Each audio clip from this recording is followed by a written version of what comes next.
Alright guys, how we doing? Welcome to another video. So this is going to be sort of a follow-up to a guide video that I made about the Highlander testing ground changes, with a bit of discussion in that one. I wanted to keep that a little more focused on how to play the new character, and sort of the things you want to be looking to do and whatnot. And just some jank with the character. But I want to come in here a second time and just sort of do a rant style video about some things I dislike about the current testing grounds, and just things that I want changed, and maybe also some options that are not super useful right now that I left them out of the main video for this reason, because I kind of want to leave them here. And so I'm gonna link that video here. Go watch that if you haven't, or if you already have watched it, thank you. Or if you don't actually feel like you need any help learning anything, or any tips about the new Highlander rework, which I believe there's a couple things in there you might not know. There's a few things that I learned while trying to make this video, and so there's some stuff in there that you might not know, even if you are a long-term player of Highlander. But let's get into it. What do I dislike about the character right now, and about something with the rework? All right, so there's a new move that I didn't talk about in the discussion. It's this thing. Now, there's nothing wrong with this, right? You can enter offensive stance and be at range from somebody, and if they whiff something, this is a pretty good punish. This is a great punish, actually. And I probably should have mentioned that this is a good whiff punish if you're at a decent range in offensive stance and they're doing something silly. But most people are not going to press a very punishable button from that kind of range if they know what they're doing. And it is to note that this has a lot of lag on it. So if you miss this, they can do basically anything they want to you. But in general, I want to talk about just the move. The move, Celtic Curse, not Celtic, Caber Toss. Anything that involves this, landing this Caber Toss.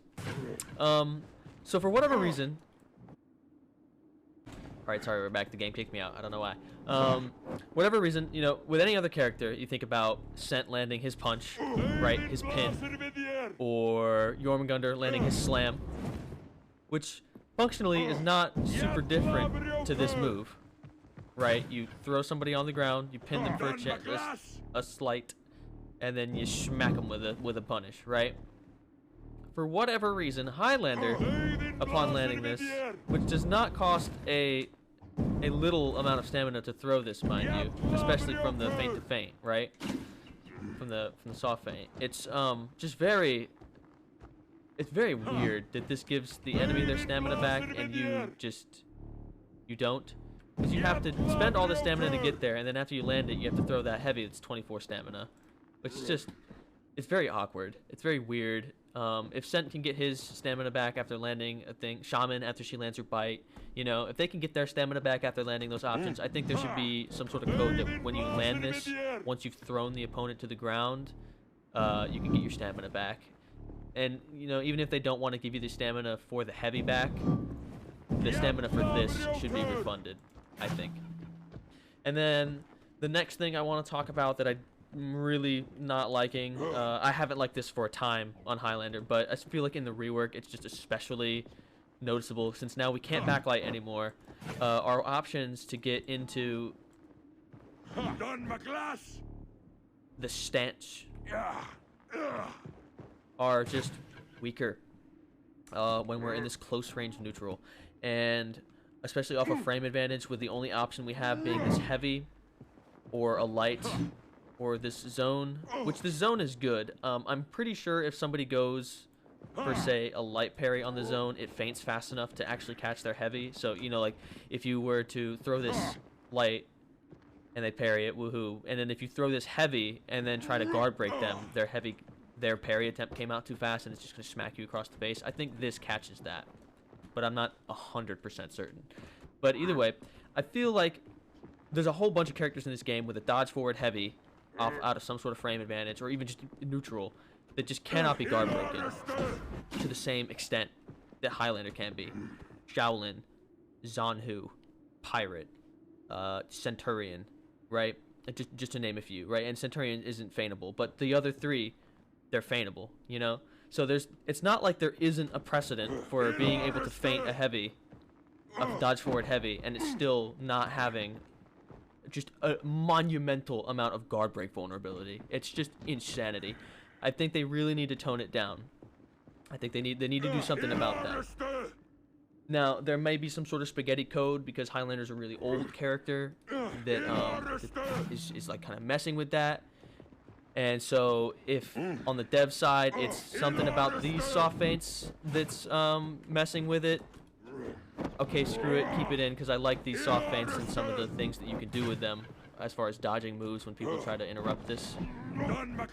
But I'm going to be honest right now, this thing right here, I don't use very often. And if for some reason this hold the soft feint is making this move have a really long GB vulnerability, get rid of it. Get rid of it. I want it gone. Now that we can hard feint this, to do the thing, or we can, you know, we can hard feint it and go into the fast flow now. You know, this seems obsolete to me. And if this is screwing with our GB vulnerability, I want it gone. If it's not, okay, fine, leave it.